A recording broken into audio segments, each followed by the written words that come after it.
Hey guys, what's up? Welcome back to the channel. It's Cynicalex, and today I want to give you my first impressions after playing for just a few short hours on the Shang-Chi update. Now, for those of you that were waiting for the maintenance to end, it got extended by a couple of hours, so most players have not really been able to dive in, myself included, as much as we would have wanted to. So this is probably one of my more shallow versions of the first impressions video because I just physically did not have enough time to deep dive these characters as much as you can in 2 to 3 to 4 hours. So yeah.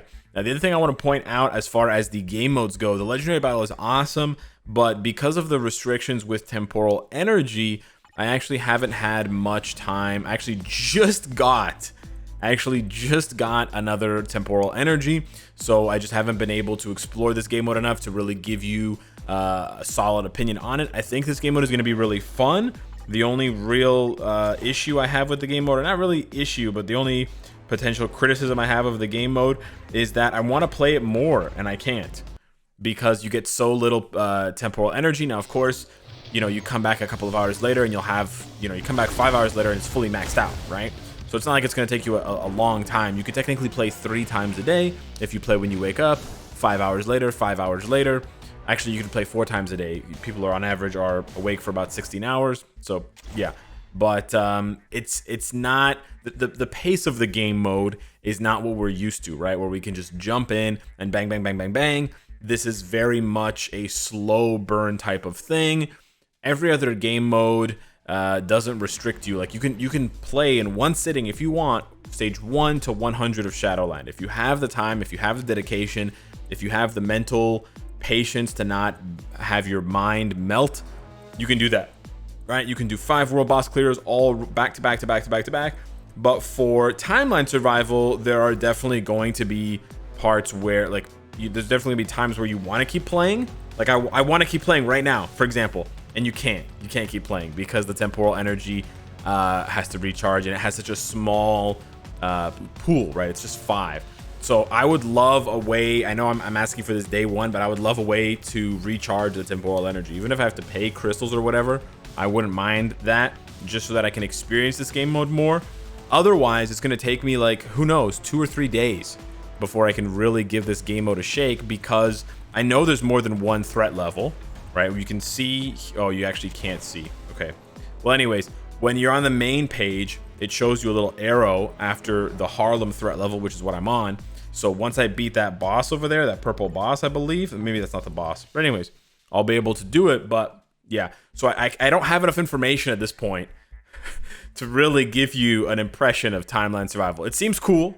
It seems obviously very easy at first. Just keep that in mind. It seems very, very easy at first. And from what I've heard from players who have gotten to threat level 2, when you get to threat level 2, you can just choose the same participating characters again. They don't get grayed out. They don't get knocked out or anything like that. So if you have a smaller roster, but it's like if you have a top heavy roster, you can just use your big hitters, clear through the first one easily, clear through the second one with that same team. Maybe moving forward, I would prefer it if they did knock out our characters to encourage players to build up more, because again, depending on the number of threat levels and depending on how the difficulty scales, this game mode might just be too easy at this point in time for players who have been playing for a couple of years or longer. We'll have to wait and see, but I'm going to be, it's curious. I'm curious, and it's going to be interesting to see what this game mode was balanced for. Like, was this game mode balanced for players who are new? Was this game mode balanced for players who are intermediate? Was this game mode balanced with World Boss Legend in mind? At least at the beginning, it's definitely not, but hopefully later on it will. As far as legendary battle goes, it's very, very fun. And I think this is one of the most rewarding legendary battles, especially in terms of how the rewards for Extreme are built around the other tasks that you have to do. Getting Katy to tier 2, getting Shang-Chi, his uniform to Mythic. A lot of the best rewards in the normal and the Extreme mode come from just those 2 tasks. So even if you're not a paying player, you can still pick up most of the best rewards from this legendary battle without ever getting Wenwu. But speaking of Wenwu, you can absolutely get him for free right now with the Future Pass. So I think that's an excellent addition here. One of the biggest things I'm going to cover before we start talking about the characters, though, and I know I've sort of delayed talking about the characters, is there's been a wording change to all of the existing things in the game. By things, I mean ISO, cards, skills, like effects, passives, etc. And it's very easy to show you on a card, so I'll just show you on a card here. It says all basic attack instead of all attack. So you can see there on my Spidey card, after crit damage and crit rate, it says right there at the top, all basic attack increase. And then if you see on the fixed option, that very first stat, orange, all basic attacks increase. And if you go to another card that has all attack at the bottom, if I have one of those, I don't. But anyways, you get what I'm saying. It's all basic attack increase. Now, that's the same thing as it's always been. They just added the word basic.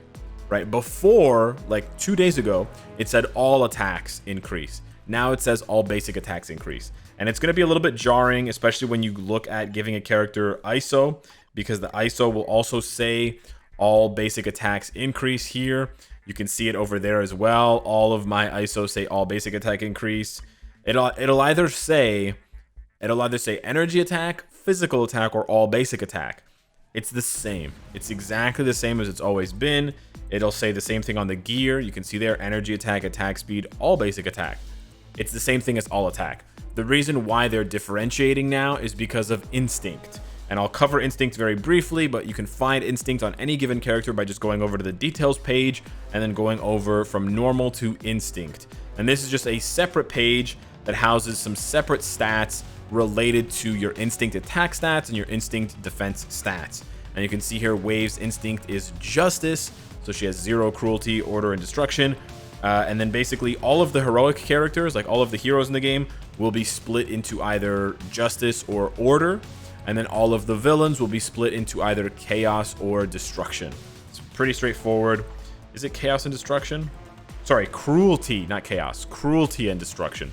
So you can see here Wenwu is cruelty, and then if we cycle over to Mephisto, he's destruction. And then of course a lot of the heroes here are going to be justice, like Katy and Shang-Chi. And then if you go over to Quicksilver, he is not justice, he is order. So you got those 4 there split amongst the 242 characters, but it sort of follows that order. And if you're wondering if a uniform that changes a character from a hero to a villain will affect their instinct, it does not. So even though Hulk is a villain with this uniform, he is still justice, and he is justice. His instinct is justice throughout all of his uniforms, whether he's a hero, whether he's a villain, whether he's Maestro, whether he's World War Hulk, etc. So that's the instinct system. Right now, it really doesn't have a big impact on the game. So my advice to you, if you're worried about the instinct system, is don't worry about it. It doesn't seem to have a huge impact on the gameplay right now.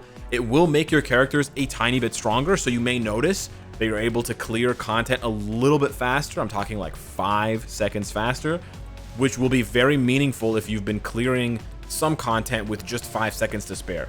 If you've been clearing World Boss or other content with just like a hair's left of time remaining, or if it's something like Squad Battle and you've been clearing Squad Battle, like you've just barely been getting 800,000 points to get that last reward, you'll probably notice a bit of a bump. Maybe you're comfortably at 800,000 with 10 seconds left.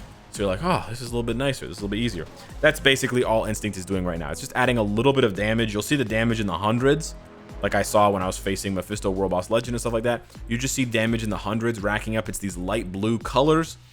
And that's basically all it is right now. In the future, we're obviously going to get more information about this. If you want more information about Instinct, you can also go over to the details page and you can click on Instinct, and you can click on the bottom right-hand corner where it has the little 2 squares with the question mark. And then when you click that, you will get brought to the guide home, and then it's under team. So if you go here to the game guide, which you can also find through this menu here, and then game guide is again the 2 squares that are overlapped, like 2 pieces of paper with the question mark, and you go over to team and you go down to Instinct. Pretty straightforward, but yeah, I think this is going to cause more confusion than is necessary right now, but it's just going to take players time to get used to it. And then when we get used to it, then it'll be fine, and it'll be just like anything else. But yeah, I don't think it's going to be like a meta-breaking, game-changing thing like Pierce crafted cards and reforged CTPs were a year ago. I think this is sort of like a baby step to those like mega steps. As far as the new characters go, here we go. Let's talk about the new characters now. I'm very happy with both of them. I haven't actually tried out Wenwu. I can try him out right now in the video. But Shang-Chi, I'm very happy with. I will give you guys again, my build is not perfect here yet. I'll give you guys my sort of very brief summary. I think he's very unique character. He's like a very unique character. He's not going to play like any other character you've ever played before. So if that's exciting to you, you're going to want to invest in Shang-Chi. That's a huge plus for the character. However, with being unique comes a learning curve. So you're not going to be able to pick him up and figure him out in an hour. So you're going to have to, you're going to have to accept that. And you're also going to have to ignore the people who are the doubters, who are going to play him for an hour, hate it, not understand it, and be like, oh, he's trash, he's garbage. Trust me, he's not. So very, very unique character, strong, and definitely going to get stronger as we figure him out more and more. But definitely holds the crown right now for the most unique character in the game, because that tier 3 doesn't do any damage. So you really have to understand the character on a very deep level. But when you do, you see the damage output and you're like, whoa. So very, very cool. And he's also pretty good at tier 2.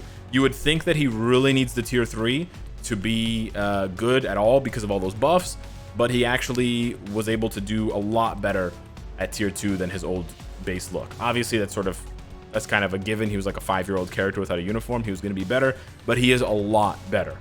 Like, I would say better than Taskmaster with his new uniform and his uniform buffs at tier 2. So that is good, because that's a character that was reworked for 2021 for now, right?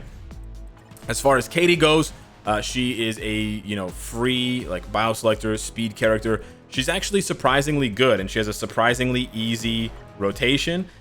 So I think that although she's not going to blow anyone away in terms of being like super OP, she is definitely going to be, and she definitely is already, a very, very good free-to-play option. So you can sort of consider her as a speed version of Cersei. Not exactly as strong as Cersei, but just so attractive for free-to-play players to invest in, and especially if you're a newer player, because she has such an easy rotation. There, I actually I didn't even do her rotation properly, but it's just 3, 5, 4, and then you can do 1 afterwards to stall, and then you just do 3 again. The other really cool thing about Katy is you actually do 2, and then 3, and then 1. The other really cool thing about Katy is I can use her third skill from anywhere. So this is a big difference than a lot of characters, than most of their characters, who need to be within range of the boss. So this means that you're going to be able to defend yourself basically wherever you are. So it's just really easy. 3, 5, 4, 2, 1. You hold 4, right? And then 2, and then 1 for the iframe, and then you're back. Okay, we got snared there, unfortunately. That was just really unfortunate positioning, but yeah, that was without an obelisk. She's obviously solid. She's going to be an upgrade over Scream and Scorpion, in my opinion. Probably the best free-to-play speed character in the game now, especially when you consider the fact that she doesn't need a uniform. So yeah, solid character. Unfortunate that she's not getting an awakening or a tier 3, especially if you've seen the data mine on Reddit. But and I'll cover that in a later video today. But yeah, I think she's still solid. Again, she's not going to necessarily knock your socks off if you're a long-time player, but she definitely serves a purpose, right? Because you're going to have new players coming into the game. They're going to need to pick up characters to start grinding through content, and Katy's going to be such an easy pickup. And the fact that her third skill is activatable, that you can activate it from anywhere, is just awesome. It's really, really good. And then we have Wenwu. I actually haven't tried him out, so I'll try him out right now. I think he's going to be good, but again, he's going to suffer from that same issue that Katy has, where she just doesn't have a tier 3 or a transcendent. So that's pretty unfortunate, but on the flip side, maybe he's still really strong. I checked out his base stats. For those of you wondering, his base stats are actually as high as Icarus's base stats. A little bit lower than Cersei's, but almost as high, actually a little bit higher than Icarus's. So that is really good. That is really good news. Let's try 4, and then, oh, I canceled 4 too early. That was unfortunate. I also canceled 3 too early. Okay, I have not been playing well here thus far. Okay, yeah, that was a great showcase, Alex. just fantastic. All right, listen, I woke up at 5 o'clock in the morning, streamed for 2 hours, and now we're here. So you got to cut me a little bit of slack, okay? I promise. I'll do better. We'll do better here. Okay, let's check. Come on, Wenwu. You did such a good job in the movie. I don't want to... Okay, there we go. There we go. Charge up to 3. Oh, I got snared again. Oh, okay. I'm dead again, eh? Oh, boy. Wow. So he gets snare. Yeah, he stands still a lot, eh? Okay, I'm not too impressed with the damage, but perhaps he needs another rotation. I didn't give him any Uru and no Obelisk and no uniform. He just has an ISO 8 set. But it's the same as Katy. So take that for what it is. Let's see here. Okay. Boom. We're going to run around. We don't get snared for the third time. Okay. Oh, I got time frozen. Okay. I mean, Call Obsidian's a little bit harder than...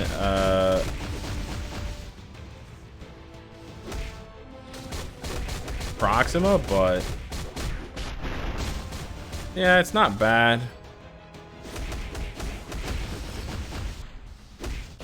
Oh, he died again. That was not very impressive. Okay, I don't want to... My first impression is yikes, but I don't want that to be the takeaway here. Maybe... Yeah, he doesn't seem to have much defensively. He has 5 seconds of invincibility there, and then he has a guard hit. I think that guard hit needs to be changed to immunity, because you're going to sit there charging it, right? And you're toast. Whereas with Katy, you sit there charging her fourth skill. Well, she also doesn't have any defenses there, but you do that right after 3, right? Which is 6 seconds of immunity. So maybe I need to do a different rotation. Maybe you need to do... Well, no, we did 4, 5, but you can't cancel 5, right? Yeah. Okay, not that impressed with Wenwu right now from my initial testing, but I'll have to do more testing, of course. This is sort of how it goes. I don't want to slag the character too much after literally just playing him 3 times, but that initial impression was not too amazing. The difficult thing for Wenwu, unlike Katy, is that he is a premium character. Like, yeah, they're giving 10 bios away for free in the Future Pass right now, but for any future players, he's going to be a hard pass if he isn't stronger. So I'm going to have to do more testing to figure out how strong he is. He does have a good support, right? Villain allies get 25% HP, and then he does have a pretty good leadership, but tier 2 characters just don't work for PvP. We know that already. So at best, maybe he could be good. Maybe he could be good for some Alliance Conquest content, if nothing else. But I don't want to put that cloud over his head just yet if we can figure out something better for him. So hopefully I'll have better news for you on the Wenwu Stormfront. But for now, I'd say, you know, big plus for Shang-Chi and Katy. I actually haven't had any time, however, to play with Arrow, Wave, and Swordmaster. I can show you Wave's uniform options here really quickly. We got Bullseye Dark Avengers, Invisible Woman Classic, Star-Lord Grounded, Ebony Maw Infinity, and X-23 New Wolverine. And then for Shang-Chi, we have, let's see here, Carnage, Absolute, Storm, Inhumans vs. X-Men, Ghost Rider, King of Hell, Scarlet Witch, WandaVision, and I skipped one, Crossbones, Secret Empire. So pretty solid uniform options there, but I will have to do more testing and figure out how good Arrow, Wave, and Swordmaster are now that they got a uniform and they got their transcendences. But yeah, I'll save that for later content, later videos. So keep it locked on the channel. Subscribe if you're not already subscribed. Smash the like button if you enjoyed the video, and I will see you in the next one. Thank you so much for watching. Take care.